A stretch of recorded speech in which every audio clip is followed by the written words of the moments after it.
Praise the lord brothers and sisters. ನಾವು ಇವತ್ತಿನ ದಿವಸ ನಾವು ಧ್ಯಾನ ಮಾಡಲಿಕ್ಕಿರುವಂತಹದ್ದು, ಅದು ನಾನು ಹೇಳಿರುವ ಧ್ಯಾನ ಮಾಡೋದು ಮಂಜೂಷದ ಪೆಟ್ಟಿಗೆ, ದ ಆರ್ಕ್ ಆಫ್ ದ ಕಾವಿನೆಂಟ್ ಬಗ್ಗೆ ನಾನು ಇವತ್ತು ಹೇಳಲು ಬಯಸುತ್ತೇನೆ. ಅದಕ್ಕೂ ಮುಂಚೆ ನಾವು ಒಂದು ಚಿಕ್ಕದಾಗಿ ಪ್ರೇಯರನ್ನು ಮಾಡಿಕೊಳ್ಳೋಣ. ನಮ್ಮನ್ನು ಬಹಳವಾಗಿ ಪ್ರೀತಿ ಮಾಡುವ ನಮ್ಮ ತಂದೆಯಾದ ದೇವರೇ, ನಿನ್ನ ನಾಮಕ್ಕೆ ಸ್ತುತಿ ಸ್ತೋತ್ರ ಉಂಟಾಗಲಿ. ಒಳ್ಳೆಯ ಸಮಯವನ್ನು ನಮಗೆ ಕೊಟ್ಟಿದ್ದಕ್ಕಾಗಿ ಸ್ತೋತ್ರ ಹೇಳುತ್ತೇನೆ ಸ್ವಾಮಿ. ಈ ನನಗೆ ಮನಸ್ಸಿನಲ್ಲಿ ಹಾಕಿರುವಂಥ ವಾಕ್ಯವನ್ನು ಆಶೀರ್ವದಿಸು.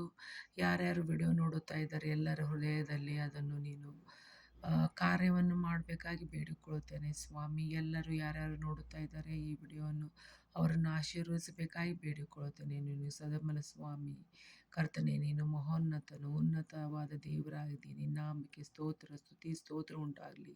ನೀನೇ ಆದಿಯು ಅಂತ್ಯೂ ಆಗಿದ್ದೀನಿ. ನಿನ್ನ ನಾಮಕ್ಕೆ ಸ್ತೋತ್ರ ಉಂಟಾಗಲಿ. ಈ ವಾಕ್ಯವನ್ನು ನೀನು ಆಶೀರ್ವದಿಸಬೇಕಾಗಿ ಬೇಡುತ್ತೇನೆ. ಪ್ರತಿಯೊಂದು ಮಾತು ಅದು ನಿನ್ನ ಯೋಚನೆ ಆಗಿರಲಿ, ನಿನ್ನ ಆಲೋಚನೆಯಂತೆ ಅದು ಎಲ್ಲ ನನ್ನ ಬಾಯಿಯಿಂದ ಹೊರಟು ಬರುವ ಹಾಗೆ ಕೃಪೆ ತೋರಿಸಬೇಕಾಗಿ ಬೇಡಿಕೊಳ್ಳಲಾಗಿದ್ದೇನೆ. ನಾನು ಕೇಳುವುದಕ್ಕಿಂತಲೂ ಬೇಡಿಕೊಂತಲೂ ಮುದ್ದು ಮಗನು ನಮ್ಮ ರಕ್ಷಕನಾದ ಯೇಸುವಿನ ಮುಖಾಂತರ ಬೇಡಿ ಹೊಂದಿದ್ದೇನೆ ಸ್ವಾಮಿ. ಆಮೇಲೆ ಇವತ್ತಿನ ದಿವಸ ನಾನು ಮಂಜೂಷದ ಪೆಟ್ಟಿಗೆ ಬಗ್ಗೆ ನಾನು ಧ್ಯಾನವನ್ನು ಮಾಡೋಣ.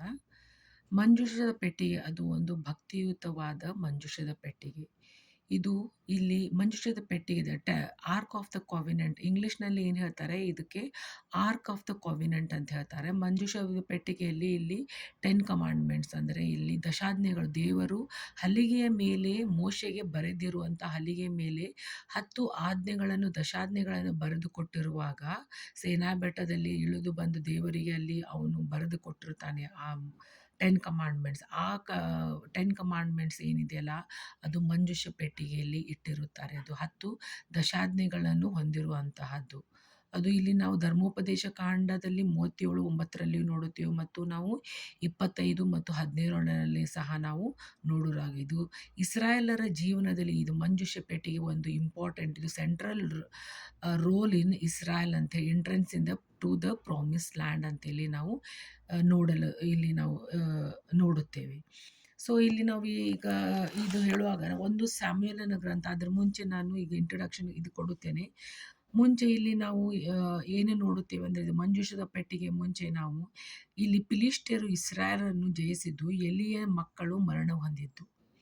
ಇಲ್ಲಿ ನೋಡ್ರಿ ನಾವೇನು ನೋಡ್ತೇವೆ ಅಂತಂದರೆ, ಇಸ್ರಾಯೇಲ್ರು ಏನಿರ್ತಾರಲ್ಲ, ಫಿಲಿಷ್ಟಿಯರು ಏನಿರ್ತಾರೆ ಅವರು ವಿರುದ್ಧವಾಗಿರ್ತಾರೆ. ಅವರು ಬಹಳ ಬಲಿಷ್ಠರಾಗಿರ್ತಾರೆ. ಇವರು ಇಸ್ರಾಯೇಲರ ದೇವರು. ಇಲ್ಲಿ ನಾವು ನೋಡುವಾಗ ಫಿಲಿಷ್ಟಿಯರು ಬಂದು ಇಸ್ರಾಯೇಲರನ್ನು ಸೋಲಿಸುತ್ತಾರೆ. ಅದು 1 ಸಮುವೇಲ 4ರಲ್ಲಿ ನಾವು ನೋಡುತ್ತೇವೆ. ಸೋಲಿಸುತ್ತಾರೆ. ಸೋಲಿಸಿ ಎಬೇಜ್ನೇರ್ ಸಮೀಪದ ಪಾಳೆಯಲ್ಲಿ ಮಾಡಿಕೊಂಡರು. ಫಿಲಿಷ್ಟಿಯರು ಇವರನ್ನು ಸಂಹರಿಸಿದರು. 4,000 ಜನರು ಸತ್ತು ಹೋದರು. 4,000 ಇಸ್ರಾಯೇಲ್ ಜನರು ಸತ್ತು ಹೋದರು. ಆವಾಗ ಶಿಲೋವಿನಲ್ಲಿ ಅವರು ಮಾತಾಡಿಕೊಂಡರು. ಶಿಲೋವಿನಲ್ಲಿ ಅವರು ಏನು ಮಾತಾಡಿಕೊಂಡರು ಅಂತಂದರೆ, ಯೆಹೋವನ ಒಡಂಬಡಿಕೆ ಮಂಜೂಷವನ್ನು ತರಿಸೋಣ, ಆತನು ನಮ್ಮ ಮಧ್ಯದಲ್ಲಿ ಬಂದು ಶತ್ರು ಕೈಗೆ ನಮ್ಮನ್ನು ತಪ್ಪಿಸಲಿ ಎಂದು ಆಲೋಚನೆ ಹೇಳಿದ್ದರಿಂದ ಅವರು ಜನರನ್ನು ಕಳುಹಿಸಿ ಕೆರೂಬಿಗಳ ಮಧ್ಯದಲ್ಲಿ ಆಸೀನನಾಗಿರುವ ಸೇನಾಧೀಶ್ವರ ಯೆಹೋವನ ಒಡಂಬಡಿಕೆ ಮಂಜೂಷವನ್ನು ತರಿಸಿದರು. ಅವರು ಮಂಜೂಷವನ್ನು ತರಿಸಿದ್ರೆ ಏನಾಗ್ತೈತಿ, ಏನೂ ಆಗುವುದಿಲ್ಲ ಅಂತ ಹೇಳಿ ಅವ್ರು ಹೇಳಿ ಅವರು ಪ್ರತಿಭಟಿಸ್ತಾರೆ. ಎಲ್ಲ ಜನರು ಮಂಜೂಷದ ಪೆಟ್ಟಿಗೆ ಅಂದರೆ ಅದು ಒಂದು ಭಕ್ತಿಯುತವಾದ ಪೆಟ್ಟಿಗೆ. ಅದು ಎಲ್ಲರೂ ಭಯಭಕ್ತಿಯಿಂದ ನೋಡುವಂಥ ಪೆಟ್ಟಿಗೆ. ಅದನ್ನು ಯಾರೂ ಮುಟ್ಟುವುದಿಲ್ಲ. ಅಂಥ ಒಂದು ಪೆಟ್ಟಿಗೆಯನ್ನು ಅವರು ತಂದಾಗ ಅಲ್ಲಿ ಎಲ್ಲರೂ ಬಹಳ ಸಂತೋಷ ಪಡುತ್ತಾರೆ. ಇಸ್ರಾಯೇಲರು ಸಂತೋಷಪಟ್ಟು ಆರ್ಭಟಿಸುತ್ತಾರೆ, ಚೀರುತ್ತಾರೆ, ಒದರುತ್ತಾರೆ. ಆವಾಗ ಫಿಲಿಷ್ಟಿಯರಿಗೆ ಇದು ಕೇಳುತ್ತದೆ. ಫಿಲಿಷ್ಟಿಯರಿಗೆ ಕೇಳಿಸಿದ ಮೇಲೆ ಅವರು ಫಿಲಿಷ್ಟಿಯರು ಅನ್ನುತ್ತಾರೆ, ಏನಂತ ಹೇಳ್ತಾರೆ ಅಂತಂದ್ರೆ, ಯಾಕೆ ಇವರು ಒದರ್ತಾ ಇದ್ದಾರೆ, ಏನು ಆಗ್ತದೆ ಅಂತ ಹೇಳಿ ಅವರು ಯೋಚನೆ ಮಾಡುವಾಗ ಆವಾಗ ಅವ್ರಿಗೆ ಗೊತ್ತಾಗುತ್ತದೆ, ಫಿಲಿಷ್ಟಿಯರಿಗೆ ಗೊತ್ತಾಗುತ್ತದೆ, ಓ ಇಲ್ಲ, ಮಂಜೂಷದ ಪೆಟ್ಟಿಗೆ ಅವರು ತರಿಸಿದ್ದಾರೆ ಅಂಥೇಳಿ. ಈಗ ನಮ್ಮ ಗತಿ, ಅಯ್ಯೋ ಮುಂಚೆ ಈಗ ಹೆಂಗೆ ಮಾಡ್ಬೋದು ನಾವು, ಈಗ ಮಂಜೂಷದ ಪೆಟ್ಟಿಗೆ ಇವರ ಹತ್ತಿರ ಬಂದಿದೆ ಅಂತ ಹೇಳಿ ಅವರು ಅಂದುಕೊಳ್ಳದಾಗ ಅವರು ಯುದ್ಧ ಮಾಡುತ್ತಾರೆ. ಯುದ್ಧ ಮಾಡಿದಲ್ಲಿ ಮತ್ತು ಇಸ್ರಾಯೇಲರು ಮತ್ತು ಇಲ್ಲಿ ಸೋತು ಹೋಗುತ್ತಾರೆ. ಸೋತು ಹೋಗಿ ಆಮೇಲೆ ತಮ್ಮ ತಮ್ಮ ಮನೆಗಳಿಗೆ ಓಡಿ ಹೋಗುತ್ತಾರೆ. ತಮ್ಮ ತಮ್ಮ ಮನೆಗಳಿಗೆ ಓಡಿ ಹೋದ್ಮ್ಯಾಗೆ ಮಂಜೂಷದ ಪೆಟ್ಟಿಗೆ ಏನಾಗುತ್ತದೆ ಅಂತಂದರೆ, ಇಲ್ಲಿ ಮಂಜೂಷದ ಪೆಟ್ಟಿಗೆ ಇದು ಫಿಲಿಷ್ಟಿಯರ ಕೈಗೆ ಸೇರುತ್ತದೆ. ಇಲ್ಲಿ ಅವರ ಕೈಗೆ ಸೇರು ಬಿಡುತ್ತದೆ. ಆವಾಗ ಇಲ್ಲಿ ಒಬ್ಬನು ಯಾರಂದ್ರೆ ಬೆನ್ಯಾಮೀನನು, ಅವನು ಓಡಿ ಬರುತ್ತಾನೆ ಯುದ್ಧದಿಂದ ಓಡಿ ಬಂದು ಇಲ್ಲಿ ತಪ್ಪಿಸಿಕೊಂಡು ಬಂದು ಇಲ್ಲಿ ತಲೆ ಮೇಲೆ ಮಣ್ಣು ಹಾಕೋತಾನ್ರಿ ಅವನು. ಮಣ್ಣು ಏನು ಹಾಕೋತಾನ್ರಿ ತಲೆ ಮೇಲೆ? ಅವ ಮಣ್ಣನ್ನು ಹಾಕ್ಕೊಂತಾನ. ಮಣ್ಣನ್ನು ಹಾಕ್ಕೊಂಡು ಶಿಲೋವೆಗೆ ಬಂದು ಅಳ್ತಾನ, ಗೋಳಾಡ್ತಾನ, ತನ್ನ ಬಟ್ಟೆಯನ್ನು ಹರ್ಕೊಂತಾನೆ. ಯಾಕಂದ್ರೆ ಮಂಜೂಷದ ಪೆಟ್ಟಿಗೆ ಅದು ಶತ್ರು ವಶವಾಯಿತು ಅಂಥೇಳಿ ಗೋಳಾಡುತ್ತಾ ಅಳುತ್ತಾ ಬರುತ್ತಾನೆ. ಆವಾಗ ಅವನು ಅಲ್ಲಿ ಎಲಿಯ ಇರ್ತಾನ್ರಿ. ಎಲಿಯಾಗ ಅವಾಗ 98 ವರ್ಷದವನಾಗಿರುವಂಥ ಎಲಿಯಲ್ಲಿ ಇರುವಾಗ ಅವನು ಹೇಳುತ್ತಾನ್ರಿ, ಬಂದು ಹೇಳುವಾಗ, ಇಲ್ಲ ನಿನ್ನ ಮಕ್ಕಳು ಏನಂತಂದ್ರೆ ಅವನ್ಗೆ ಭಾಳ ಕಣ್ಣು ಕಾಣ್ತಿರಂಗಿಲ್ಲ, ಏನಿಲ್ಲ. ಅವಾಗ ಹೇಳ್ತಾನೆ ಬಂದು, ನಿನ್ನ ಇಬ್ಬರು ಮಕ್ಕಳು, ಅವ್ನು ಹೇಳ್ತಾನೆ, ಇಬ್ಬರು ಮಕ್ಕಳು ಹೊಪ್ನಿ ಮತ್ತು ಪಿನೆಹಾಸರು ಸತ್ತರು ಅಂತ ಹೇಳಿ ಹೇಳ್ತಾರೆ. ಹೇಳಿದ ಕೂಡಲೇ ಅವರು ಹಿಂಗಿಂಗ ದೇವರ ಮಂಜೂಷ ಪೆಟ್ಟಿಗೆ ಅದೇನಾತಂದ್ರೆ ಶತ್ರುವಶವಾಯ್ತು ಅಂತ ಹೇಳಿದ ಕೂಡಲೇ ಮಂಜೂಷದ ಪೆಟ್ಟಿಗೆ ಶತ್ರುವಶವಾಯಿತು ಮತ್ತು 2 ಮಕ್ಕಳು ಸತ್ತು ಹೋದ್ರು ಅಂತ ಹೇಳಿದ ಕೂಡಲೇ ಇವನಿಗೆ 98 ವರ್ಷ ಆಗಿರುವಂತಹ ಎಲಿಯನ ಬಹಳವಾಗಿ ಅವನು ಮೇಲೆ ಪೀಠದ ಮೇಲೆಯಿಂದ ಅವನು ಕುತ್ತಿಗೆಯ ಮುರಿದು ಸತ್ತನು ಅಂತ ಹೇಳಿ ನಾವು ಇಲ್ಲಿ ನೋಡುತ್ತೇವೆ. ಪಿನೆಹಾಸನ ಹೆಂಡತಿಯುಗೆ ಪ್ರಸವ ವೇದನೆ ಆಗುತ್ತದೆ. ಅವಳಿಗೆ ಗರ್ಭಿಣಿಯಾಗಿರುತ್ತಾಳೆ. ಅವಳಿಗೆ ವೇದನೆ ಉಂಟಾಗುತ್ತದೆ. ಅವಳು ಇಲ್ಲಿ ತನ್ನ ಗಂಡನು ಸತ್ತನು ಅಂತ ಹೇಳಿ ಅವಳಿಗೆ ವೇದನೆ ಆಗಿ ಅವಳು ಒಂದು ಗಂಡು ಮಗುವನ್ನು ಹೆರುತ್ತಾಳೆ. ಹೆರುದ ಮೇಲೆ ಅವ್ರ ಜನರು ಹೇಳುತ್ತಾರೆ, ನೀನು ಹೆದರಬೇಡ, ಏನಾಗುವುದಿಲ್ಲ, ನೀನು ಗಂಡು ಮಗುವನ್ನು ಹೆತ್ತಿದ್ಯಾ ಅಂತ ಹೇಳಿದ ಮೇಲೆ ಅದು ಗಂಡು ಮಗು ಹೆತ್ತಿದ್ದೇನೆ ಅಂತ ಹೇಳಿ ಕೇಳಿದ ಮೇಲೆ ಅವಳು ಸತ್ತು ಹೋಗುತ್ತಾಳೆ ಅಂಥೇಳಿ ನಾವು 4ನೇ ಅಧ್ಯಾಯದಲ್ಲಿ ನೋಡ್ತೇವೆ. ಅದೇ ರೀತಿಯಾಗಿ ಮತ್ತು ನಾವು 5ನೇ ಅಧ್ಯಾಯದಲ್ಲಿ ನಾವು ಏನು ನೋಡ್ತೀವಿ, ದೇವರ ಮಂಜೂಷದ ಪೆಟ್ಟಿಗೆಯ ಬಗ್ಗೆ ನಾವಿಲ್ಲಿ ನೋಡಿದಾಗ ಫಿಲಿಷ್ಟಿಯರು ಅದನ್ನು ತೊಗೊಂಡು ಬರ್ತಾರೆ. ತೊಗೊಂಡು ಬಂದು ತಮ್ಮ ದೇಶದಾಗ ಇಟ್ಕೊಂತಾರ. ಅದು ಹೋಗಿ ಯಾವ ಗುಡಿಯೊಳಗೆ ಇಡ್ತಾರ್ರಿ ಅಂದ್ರೆ ದಾಗೋನನ ಗುಡಿಯಲ್ಲಿ ಅವ್ರು ಇಡ್ತಾರ್ರಿ. ಅದನ್ನು ಒಯ್ದು ಆ ದಾಗೋನನ ಗುಡಿಯಲ್ಲಿ ಆ ದೇವತೆಯ ಮುಂದೆ ಅವ್ರು ಒಯ್ದಲ್ಲಿ ಇಟ್ಟಾಗ ಅಲ್ಲಿ ಒಳಗೆ ಇಟ್ಟಾಗ ದೇವರ ಭಯಂಕರವಾದ ಕೋಪ ಬಂದು ಏನು ಮಾಡ್ತೈತೆ ಅಂದ್ರೆ ಅದು ಮೂರ್ತಿ ಏನಿರ್ತೈತಲ್ಲ, ಮೂರ್ತಿದ ತಲೆ ಮುರಿದು ಹೋಗಿ ಅದಕ್ಕೆ ಕದದ ಕಡೆ ಬೀಳ್ತೈತಿ ಮತ್ತು ಕೈಕಾಲೆಲ್ಲ ಮುರಿದು ಆ ಕಡೆ ಈ ಕಡೆ ಬಿದ್ದಿರ್ತಾವೆ. ಇದನ್ನು ನೋಡಿ ಫಿಲಿಷ್ಟಿಯರು ಭಾಳ ಭಯಗೊಳ್ತಾರ್ರಿ. ಅಯ್ಯೋ ದೇವ್ರೇ, ಮಂಜೂಷದ ಪೆಟ್ಟಿಗೆ ನಾವು ತೆಗೆದುಕೊಂಡು ಬಂದ್ವಿ ಅಂಥೇಳಿ ಇದೆಲ್ಲ ಆತು, ನಮ್ಮ ದೇವ್ರಿಗೆಲ್ಲ ಹಿಂಗೆ ಆತು ಅಂಥೇಳಿ ಭಾಳ ಭಯಗೊಂಡು ಆವಾಗ ಅವ್ರಿಗೆ ಏನಾಗ್ತೈತ್ರಿ, ಇಲ್ಲಿ ಮಂಜೂಷದ ಪೆಟ್ಟಿಗೆ ಅವ್ರ ಊರಿನಲ್ಲಿ ಇಟ್ಟುಕೊಂಡ ಮೇಲೆ ಅವರಿಗೆ ಒಂದು ಏನಾಗ್ತೈತೆ ಅಂದ್ರೆ ಒಂದು ರೋಗ ಸ್ಟಾರ್ಟ್ ಆಗ್ತೈತಿ. ಯಾವುದು ರೋಗ ಅಂದ್ರೆ ಗಡ್ಡೆ ರೋಗ ಬರ್ತೈತಿ. ಎಲ್ಲರಿಗೂ ಗಡ್ಡೆ ರೋಗ ಬರಕ್ಕೆ ಸ್ಟಾರ್ಟ್ ಆಗಿ ಎಲ್ಲರೂ ಜನರು ಸಾಯುತ್ತಾ ಹೋಗುತ್ತಾರೆ. ಭಾಳ ಮಂದಿ ಫಿಲಿಷ್ಟ್ ಜನರು ಎಲ್ಲರೂ ಸಾಯುತ್ತಾ ಹೋಗುತ್ತಾರೆ. ಯಾಕಂದರೆ ದೇವರ ಮಂಜೂಷದ ಪೆಟ್ಟಿಗೆ ಅವರು ತಂದಿರುತ್ತಾರೆ. ಆ ದೇವರ ಕೋಪ ಅವರ ಮೇಲೆ ಬರುತ್ತದೆ.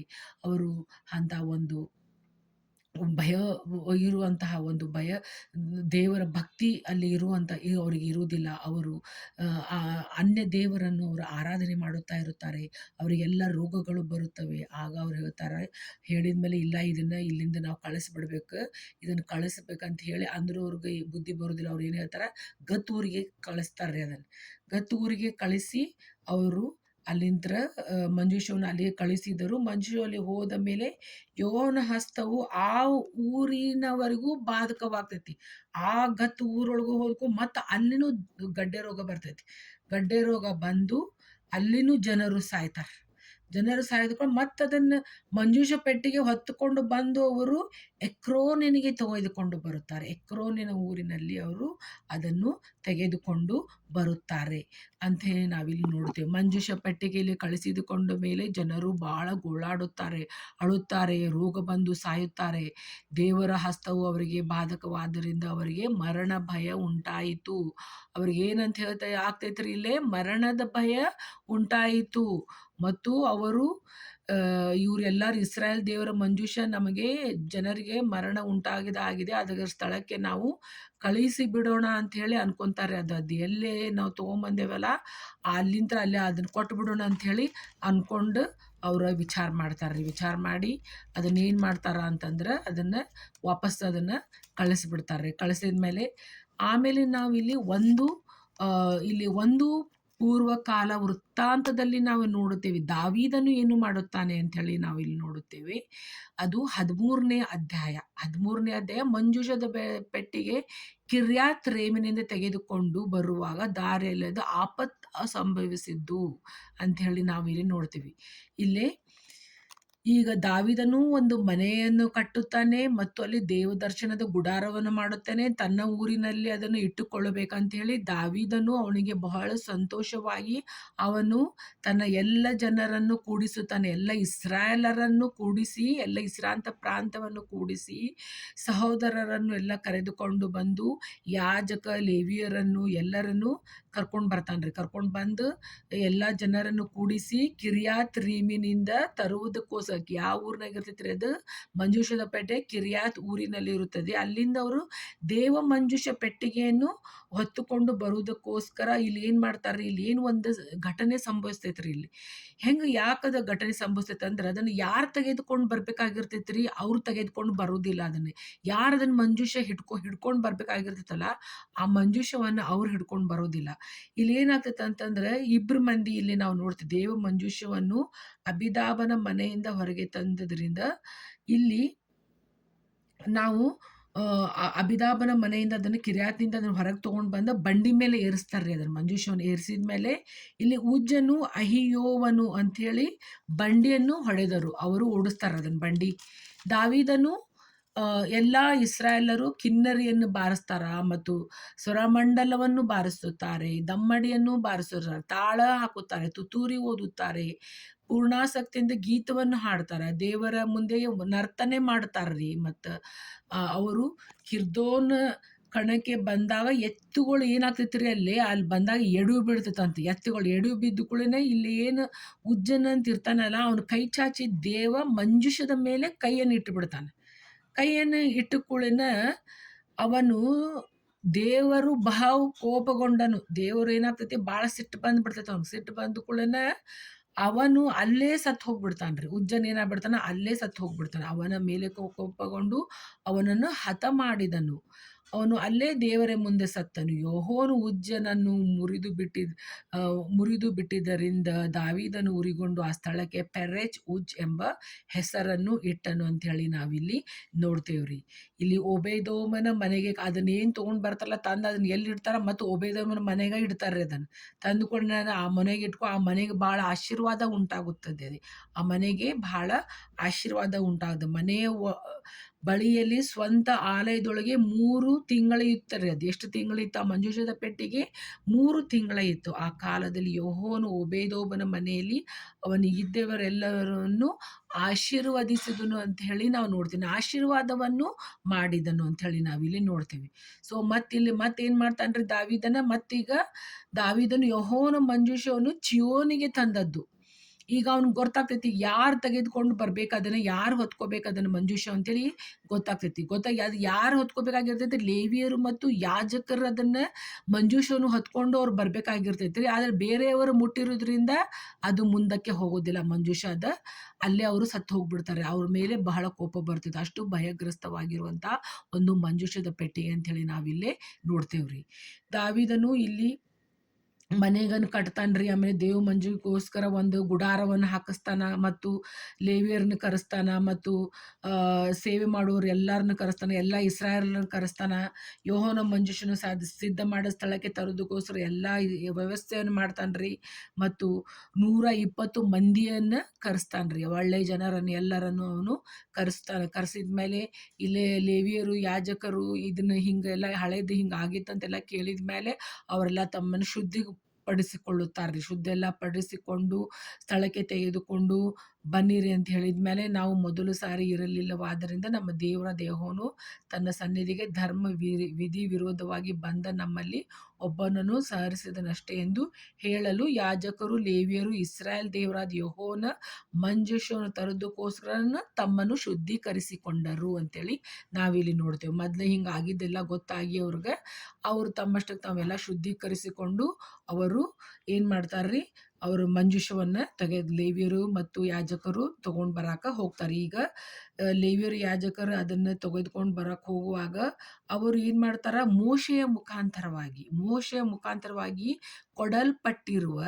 ಯೆಹೋವನ ಆಜ್ಞಾನುಸಾರವಾಗಿ ಲೇವಿಯರು ದೇವ ಮಂಜೂಷಕ್ಕೆ ಕೋಲುಗಳನ್ನು ಸಿಕ್ಕಿಸಿ ಅದನ್ನು ಹೆಗಲಿನ ಮೇಲೆ ಹೊತ್ತುಕೊಂಡರು. ಅದನ್ನೇನು ಮಾಡ್ತಾರೆ ಈ ಸಲ, ಅದನ್ನ ಮಂಜೂಷ ಪೆಟ್ಟಿಗೆಯನ್ನು ಹೆಗಲ ಮೇಲೆ ಹೊತ್ತುಕೊಂಡು ನಡೆದ್ರಿ. ಆಗ ದಾವೀದನು ಲೇವಿಯರು ಪ್ರಧಾನರಿಗೂ, ಗಾಯಕರಾದ ನಿಮ್ಮ ಸಹೋದರರು ಸ್ವರಮಂಡಲ, ಕಿನ್ನರಿ, ತಾಳ ಎಲ್ಲ ಬರೆಸ್ಕೊಂಡ ಉತ್ಸಾಹಧ್ವನಿಯೊಡನೆ ಅವರು ಹೊರಟ್ರಿ. ಮತ್ತು ಉತ್ಸಾಹಧ್ವನಿಯರು ಹೊರಟು ಅವರು ಸಂತೋಷದಿಂದ ಬರ್ತಾರ್ರಿ. ಬರುವಾಗ ಅವರು ಬಂದ ಮೇಲೆ ಆಮೇಲೆ ಇಲ್ಲಿ ನಾವು ನೋಡ್ತೀವಿ, ದಾವೀದನು ಇಸ್ರಾಯೇಲರ ಹಿರಿಯರು ಸಹಸ್ರಾಧಿಪತಿಗಳು ಓಬೇದೆದೋಮನ ಮನೆಯಲ್ಲಿದ್ದ ಯೆಹೋವನ ನಿಬಂಧನ ಮಂಜೂಷವನ್ನು ಉತ್ಸವದಿಂದ ತರುತ್ತಿದ್ರಂತ್ರಿ.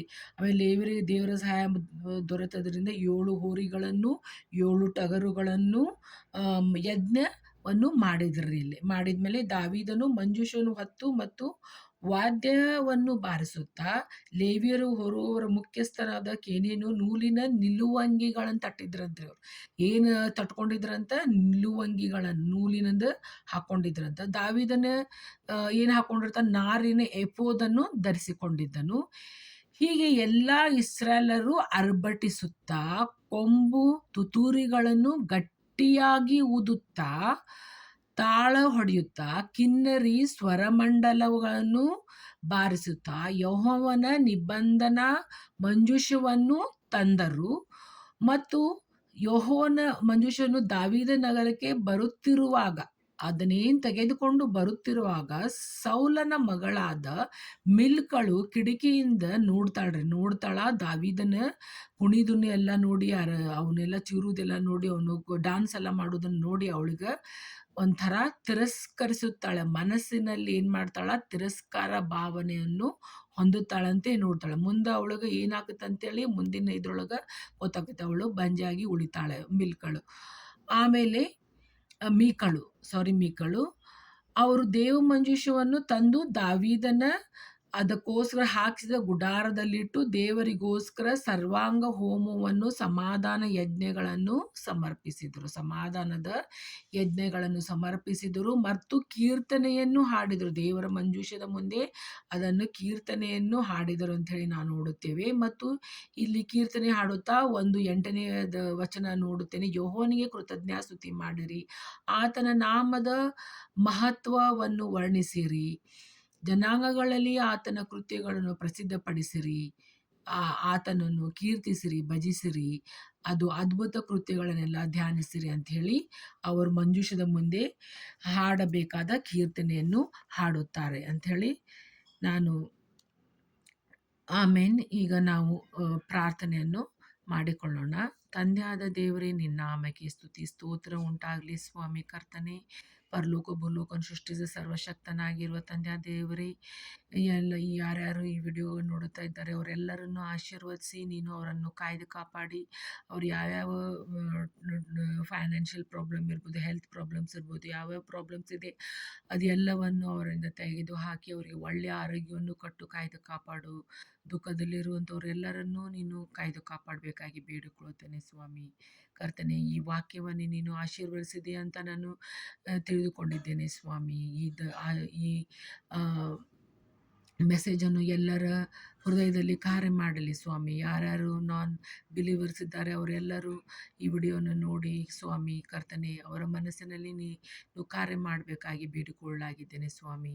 ನಾನು ಕೇಳೋದಕ್ಕಿಂತಲೂ ಬೇಡೋಕ್ಕಿಂತಲೂ ಮುದ್ದು ಮಗನು ನಮ್ಮ ರಕ್ಷಕನಾದ ಯೇಸುವಿನ ಮುಖಾಂತರ ಬೇಡಿ ಹೊಂದಿದ್ದೇನೆ ಸ್ವಾಮಿ. ಆಮೇನ್.